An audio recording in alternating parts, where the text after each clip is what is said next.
صلی اللہ علیہ نبی المی و علیہ صلی اللہ علیہ وسلم صلاۃ و سلام علیک یا رسول اللہ صلی اللہ علیہ وسلم۔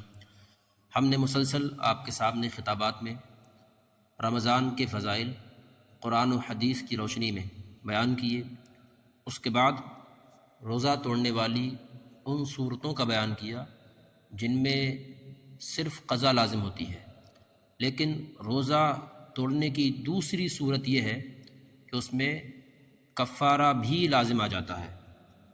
تو آج ہم ان چیزوں کا تذکرہ کریں گے جن سے کفارہ بھی لازم آتا ہے اور قضا بھی رکھنی ہوتی ہے۔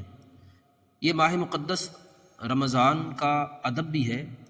بتایا گیا ہے کہ جو شخص روزہ رکھے تو جان بوجھ کر کے توڑ دے تو اس پر کتنی بڑی سزا اور کتنی بڑی وعید آئی ہے، اندازہ لگائیے۔ جو شخص جان بوجھ کر کھائے یا اپنا روزہ جان بوجھ کر کے توڑ دے، مجامعات کے ذریعے اپنی عورت کے قریب چلا جائے، اس سے صحبت کرے یا کسی حرام کاری صحبت کو اختیار کرے، خواہ اسے انزال ہوا ہو یا نہ ہوا ہو، اس کا روزہ ٹوٹ گیا۔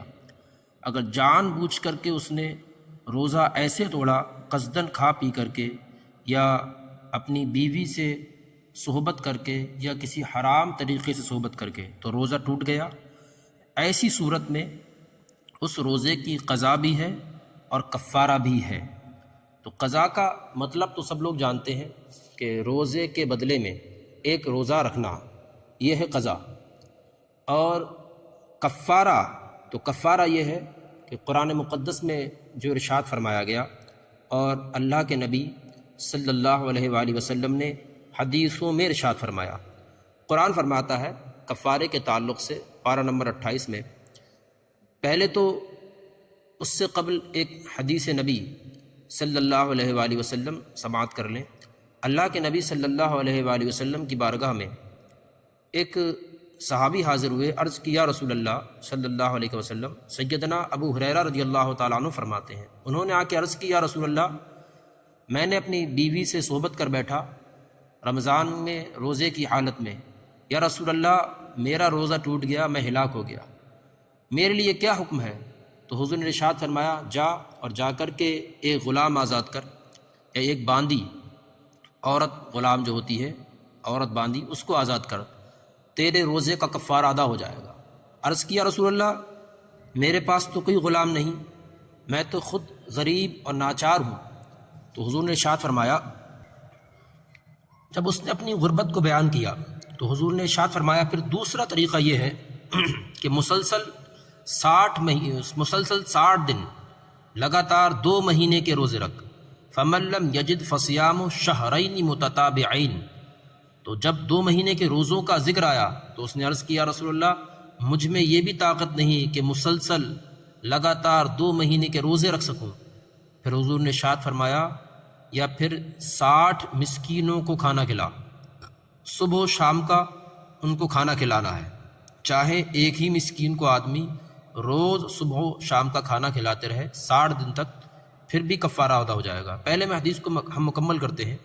اللہ کے نبی صلی اللہ علیہ وسلم نے جب 3 اختیار جو قرآن کے مطابق ہیں اس کے سامنے رکھے تو اس نے عرض کی، یا رسول اللہ مجھ میں نہ غلام آزاد کرنے کی طاقت، نہ 60 روزے رکھنے کی طاقت، اور نہ ہی 60 مسکینوں کو کھلانے کی طاقت۔ اتنے میں ایک شخص آیا حضور کی بارگاہ میں، اس نے ایک ٹوکرا حاضر کیا حضور کی بارگاہ میں جو کھجوروں سے بھرا ہوا تھا۔ تو حضور نے ارشاد فرمایا، جا یہ میرے پاس آیا ہے، میں تجھے دیتا ہوں، اور جا کر کے اس کو جو ہے صدقہ کر دے، تیرا کفارہ ادا ہو جائے گا۔ پہلے بتانے کی بات اس میں خاص یہ ہے کہ جب وہ تینوں باتوں پر عمل نہ کر سکا، جو حضور نے 3 باتیں اللہ کے فرمان کے مطابق اس کے سامنے رکھی، جب وہ ان پر عمل نہ کر سکا تو پتہ چلا حضور چاہیں تو انہیں اختیار ہے اپنے پاس سے بھی بات کو بیان کر دیتے ہیں تاکہ امت کے لیے آسانی پیدا ہو جائے۔ تو حضور فرماتے جا اس ٹوکرے کو لے جا اور جا کر کے صدقہ کر دے، تیرا کفارہ ادا ہو جائے گا، مسکینوں میں جا کر کے بانٹ دے، غریبوں میں جا کر کے بانٹ دے۔ وہ عرض کرتے ہیں، یا رسول اللہ آپ مدینہ کی وادیوں میں پتہ کر لیجئے، اس پہاڑ سے لے کے اس پہاڑ تک جتنی بستی مدینہ کی ہے، کہ مجھ سے زیادہ غریب مدینہ میں کوئی نہیں ہے۔ تو حضور ارشاد فرماتے ہیں، جا کر کے تو اپنے بال بچوں کو اسے کھلا دے، تیرا کفارہ ادا ہو جائے گا۔ تو یہ تو حضور کا اختیار تھا کہ حضور نے اپنے اختیار سے ان کے لیے آسانی پیدا فرما دی۔ آج ہم میں سے اگر کوئی شخص جان بوجھ کر کے روزہ توڑ دیتا ہے بیوی کے ساتھ صحبت کی وجہ سے، یا جان بوجھ کر کے کھانے پینے کی وجہ سے، تو ہم میں انہی تینوں باتوں پر عمل کرنا ہوگا، یا غلام آزاد کرنا ہوگا، یا 60 لگاتار روزے رکھنا ہوں گے پیدر پہ۔ تو آج غلامی کا دور نہیں، تو یہ مسئلہ ٹوٹ چکا، اس پر عمل نہیں کر سکتے کہ ہمارے پاس کوئی غلام نہیں۔ دوسرا طریقہ کار، لگاتار 60 روزے جو رکھنا ہے وہ پے در پہ لگاتار ہی ہونا چاہیے۔ اگر کسی نے 58 59 روزے بھی رکھ لیے اور پھر ایک روزہ چھوڑ دیا تو وہ پھر ثواب تو مل جائے گا ان روزوں کا، لیکن کفارہ ادا نہ ہوا، پھر اسے لگاتار 60 روزے رکھنا ہوں گے۔ تیسرا طریقہ آسان ہے کہ 60 مسکینوں کو کھانا کھلانا ہے، چاہے ایک ہی دن میں 60 لوگوں کو صبح اور شام دونوں وقت کا کھانا کھلانا ہوتا ہے، چاہیں تو ایک ہی مسکین کو کھلا سکتے ہیں 60 دن تک، اس کی صبح اور شام دونوں وقت کا اسے کھانا کھلایا جائے۔ ضروری نہیں کہ گھر ہی اسے کھانا کھلائیں، اگر وہ آپ گھر پر نہیں کھلانا چاہتے تو چاہیں تو روز اسے اتنے پیسے اس کو دے دیں، اتنے روپے اس کو دے دیں، تاکہ وہ صبح و شام کا کھانا خرید سکے اور اپنے آپ جا کر کے کھا لے، اسے مالک کر دینا ہے۔ اس کی قیمت بزرگان دین نے یہ بتائی ہے، وہ 2 کلو 45 گرام گیہوں کی قیمت ہے، تو روز اسے اتنی قیمت دے دیں، ایک بار میں نہ دیں بلکہ روز اس کو دیں، روز ادا کرنا ہے۔ یہ روزے کا فدیہ بھی ہے، اگر کوئی شخص روزہ نہیں رکھ پاتا ہے تو اسے فدیہ دینا پڑتا ہے، لیکن اس حالت میں کہ کبھی آگے روزہ رکھنے کی طاقت بھی نہ آئے۔ اگر روزہ رکھنے کی طاقت آ گئی تو فدیے کا، صدقے کا ثواب مل جائے گا اور اس سے روزہ رکھنے پھر فرض ہو جائے گا۔ تو ماہ مقدس، ماہ رمضان، اس کی یہ اہمیت ہے روزے کی کہ صرف یہ نہ سوچیں کہ چھوڑ دیا تو قضا ہی رکھنا ہوگی، بلکہ ایسی بھی کنڈیشنیں ہیں کہ ایک روزے کے بدلے میں 60 روزے رکھنا ہوں گے یا 60 مسکینوں کو کھانا کھلانا ہوگا۔ اور روزہ اس طریقے سے بھی ٹوٹنے سے کفارہ لازم آتا ہے کہ کچھ کام ایسے ہوئے کہ اپنے آپ گمان کر بیٹھا کہ میرا روزہ ٹوٹ گیا، جیسے کہ سر میں تیل ڈالا، آنکھ میں سرما لگایا، یا اسے احتلام ہو گیا، یا الٹی ہوئی اور بعد میں خود ہی گمان کرنے لگا کہ میرا روزہ ٹوٹ گیا، حالانکہ ان چیزوں سے روزہ نہیں ٹوٹتا، اور اس کے بعد جان بوجھ کر کے کھا لیا اور پی لیا تو اس پر بھی کفارہ لازم آ جاتا ہے۔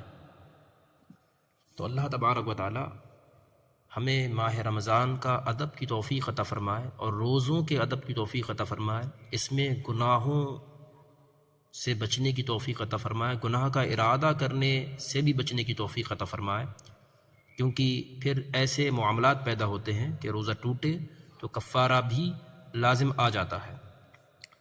اور غیبت و چغلی، بہت سی چیزیں ایسی ہیں، جھوٹ بولنا، یہ سب روزے کو مکروہ کر دیتے ہیں۔ اللہ کے نبی صلی اللہ علیہ وسلم نے ارشاد فرمایا،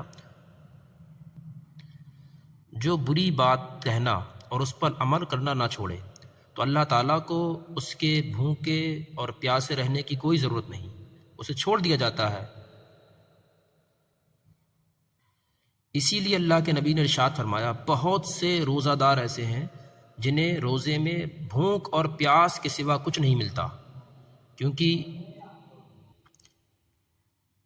تو انہیں صرف بھوک پیاس کاٹی، کیونکہ انہوں نے غیبت، چغلی، برے کاموں کو نہیں چھوڑا۔ جو روزہ رکھنے کے درجات ہیں وہ یہ کہ ایک روزہ تو صرف کھانا پینا چھوڑ دینا اور بیوی سے قربت چھوڑ دینا، لیکن دوسری قسم کا روزہ یہ ہوتا ہے کہ اس نے آنکھ کا روزہ رکھا ہو، بدنگاہی سے اپنے آپ کو بچائے۔ ایسا نہیں کہ بدنگاہی بظاہر میں آج ہوتی ہو، آدمی کسی غیر محرم پر نگاہ ڈالتا ہو۔ آج بدنگاہی یہ بھی ہے کہ ہم اپنے موبائل فون میں گیمز کے ذریعے ٹائم پاس کر رہے ہوتے ہیں، کبھی روزے کی حالت میں ہم موویاں، دنیاوی ویڈیوز دیکھ رہے ہوتے ہیں، تو یہ بھی بدنگاہی ہے۔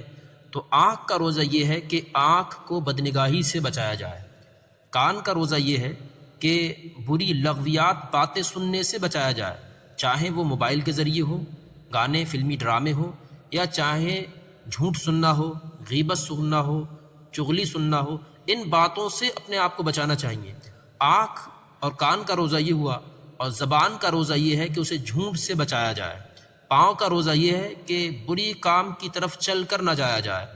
ہاتھ کا روزہ یہ ہے کہ بری چیزوں کو نہ چھوا جائے اور برے طرف ان کو نہ بڑھایا جائے، برے کاموں کے لیے انہیں نہ بڑھایا جائے۔ یعنی آپ جب موبائل اسکرین پر کوئی چیز ٹچ کرتے ہیں تو ہاتھ کے ذریعے ٹچ کرتے ہیں، یا تو پھر ایسے کاموں سے بھی ہاتھوں کو بچانا ضروری ہے۔ تو پورے جسم کا روزہ ہونا چاہیے، جیسا کہ اللہ کے رسول نے ارشاد فرمایا ہر چیز کی زکوٰۃ ہے اور جسم کی زکوٰۃ روزہ ہے۔ پھر حضور نے ارشاد فرمایا کہ روزہ سپر ہے، یعنی ڈھال ہے، تو روزہ اس طریقے کا رکھیں کہ وہ ڈھال بنی رہے۔ حضور ارشاد فرماتے ہیں اس ڈھال کو، جو روزہ ڈھال ہے، اسے ایک چیز ایسی ہے جو پھاڑ دیتی ہے۔ صحابہ کرام نے عرض کی یا رسول اللہ ایسی کون سی چیز ہے کہ روزہ جو ڈھال ہے اسے ختم کر دیتی ہے؟ تو فرمایا حضور نے وہ جھوٹ اور غیبت کرنا ہے جو روزے کے ڈھال ہونے کو ختم کر دیتی ہے۔ تو یہ روزے کے چند مکروہات تھے ساتھ میں جو ہم نے آپ کے سامنے بیان کیے۔ تو روزہ مکروہ ہونے سے بھی بچائیں، کیونکہ جب روزہ مکروہ ہو جاتا ہے تو روزے کی نورانیت ختم کر دی جاتی ہے، اور روزے کا مقصد تقوی پرہیزگاری حاصل کرنا ہے۔ اس لیے روزے کے ذریعے تقوی پرہیزگاری حاصل کریں، نہ کہ روزہ اس کا نام نہیں صرف حضور نے ارشاد فرمایا کہ صرف کھانا پینا چھوڑ دیا جائے، بلکہ روزہ اس کا نام ہے لغویات اور فضول باتیں بھی چھوڑ دی جائیں۔